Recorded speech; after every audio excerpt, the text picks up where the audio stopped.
ఇదిగోండి మనం ఇప్పుడు ఆయిల్ వేసుకుందాము. ఆయిల్ వేడెక్కింది. కొద్దిగా ఇంగు వేసుకుందాము. అండ్ తాలింపు దినుసులు కొద్దిగా ఎక్కువే వేసుకోవాలండి. తాలింపు దినుసులు అండ్ తర్వాత తాలింపు దినుసులు కొద్దిగా వేగనివ్వండి.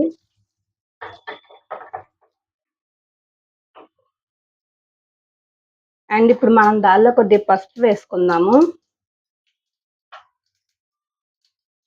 అవి వేగింది కదా, ఇప్పుడు మనం చిల్లీస్ వేసుకుందాం. చిల్లీస్ వేసి వేయించుకుందాము.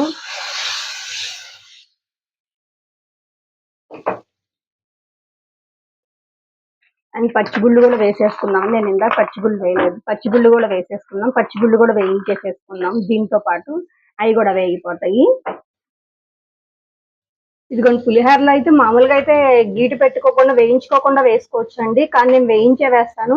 ఇదిగోండి వేయించేస్తే మనకి పచ్చిమిరపకాయ తిన్నా మనం నోటి కింద పడినప్పుడైనా పచ్చిమిరపకాయ కారం లేకుండా పొల్ల పొల్లగా తీపిగా అన్ని విధాలుగా ఉంటదండి. చింతపండు పులిహోర ఇలా చేసి చూడండి, చాలా బాగుంటది. ఇవాళ గాయత్రి అమ్మవారు కదా, విద్యలకి దేవత గాయత్రి అమ్మవారు కదా, ఉపాసనకి. అందుకే ఇవాళ మనం గాయత్రి అమ్మవారికి పులిహోర, చింతపండు పులిహోర నైవేద్యం పెట్టుకుంటున్నామండి. ఇదిగోండి పచ్చిమిరపకాయలు ఎలా వేగిపోయినాక ఉంటే చాలండి. ఈ పొజిషన్లోకి వచ్చినాక ఈ విధంగా వస్తే చాలు. ఇప్పుడు మనం చింతపండు పులుసు పోసేసుకున్నాం. చింతపండు పులుసు మరీ లూజ్గా కలపద్దండి. కొద్దిగా టైట్గా కలిపితే మనకి ఎక్కువసేపు కాకుండా ఉంటుంది. లేకపోతే కొద్దిగా ఎక్కువసేపు ఉడుకుద్ది చింతపండు. ఇప్పుడు మనం చింతపండు ఉడికింది కదా, దీనిలో కొద్దిగా చింతపండు లైట్గా ఉప్పు వేసుకుందామండి. ఇందాక మనం ఎసరులోనే ఆల్రెడీ వేసుకున్నాం కాబట్టి లైట్గా వేసుకుంటే చాలండి. ఇది ఉడికేదాకా చూద్దాము. ఇదిగోండి మన చింతపండు పులుసు ఇలా ఉడుకుతుంది చూడండి. చింతపండు పులుసు ఇంకా కొద్దిగా ఉడకాలి. సగమే ఉడికింది, ఇంకా సగం ఉడకాలి. మన అన్నం కూడా రెడీ అవుతా ఉంది. ఇదిగోండి అన్నం కూడా రెడీ అవుతుంది. అన్నం అయిపోయినాక మనం పెసర పులుసులో కలుపుకుందాము. ఇదిగోండి మన చింతపండు పులుసు దగ్గర పడిపోయిందండి. ఇదిగో చూడండి, ఇలా నూనె పైల ఇలా తేలాలండి చింతపండు పులుసుకు. అప్పుడు చింతపండు ఉడికిపోయినట్టు. ఇలా తేలినాక నేను కొద్దిగా అల్లం వేసుకున్నాను టేస్ట్ కోసం. అల్లమును ఇంకొద్దిగా బెల్లం వేసుకుంటే ఆ టేస్ట్ కొద్దిగా అండి. బెల్లం ఎక్కువ వేసుకోసర్లా, కొద్దిగా బెల్లం వేసుకుంటే చాలు.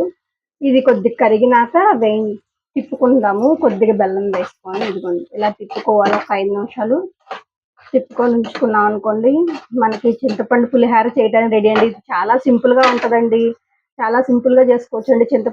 పులిహోర పెద్ద కష్టమేం కాదండి. ఒక్క 10 మినిట్స్ దానికోసం వెయిట్ చేస్తే ఈజీగా అయిపోద్దండి.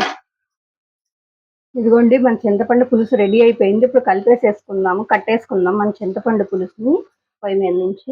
ఇదిగోండి మనం అన్నం ఉడికిపోయినాక ఉప్పును పసుపు వేసి ఉడికించుకుంటే అన్నం ఎలా తయారవుతుందండి, పొడి పొడిలాడింది. ఇప్పుడు దీనిలో మనం నేనేమో చింతపండు పులుసు కలిపే ముందు దీనిలోని ఈ వేడి అన్నంలోని నేను కరివేపాకును కొత్తిమీర వేస్తానండి. అది టేస్ట్ చాలా బాగుంటది. కొత్త వెరైటీగా ఉంటుంది, బాగుంటుంది.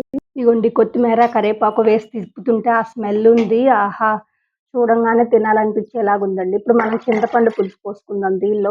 ఇదిగోండి మనం చింతపండు పులుసు ఇందాక ఉడకేసి పెట్టుకున్నాం కదా, అది మొత్తం దీనిలో కలిపేసేసుకుందాం చింతపండు పులుసు.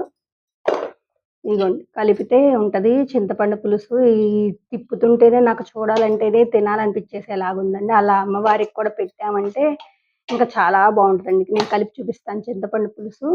కొద్దిగా కలవాలి. ఇదిగోండి ఫైనల్లీ మన చింతపండు పులిహోర రెడీ అయిపోయిందండి. చూడండి ఇలా కలుపుకొని నేను ఇలా పెద్ద డేషాలో తీసుకొని కలుపుకుంటాను. ఫైనల్లీ మన చింతపండు పులిహోర రెడీ అయిపోయిందండి. ఇప్పుడు అమ్మవారికి నైవేద్యం పెట్టేసుకుందాం. అమ్మవారి ఆశీస్సులు పొందుదాము. ఇదిగోండి దాని ఫైనల్లీ చింతపండు పులిహోర రెడీ అండి. మీకు నచ్చినట్టయితే ఈ రెసిపీ మీకు నచ్చినట్టయితే లైక్, షేర్ అండ్ సబ్స్క్రైబ్ చేయండి. బాయ్ అండి.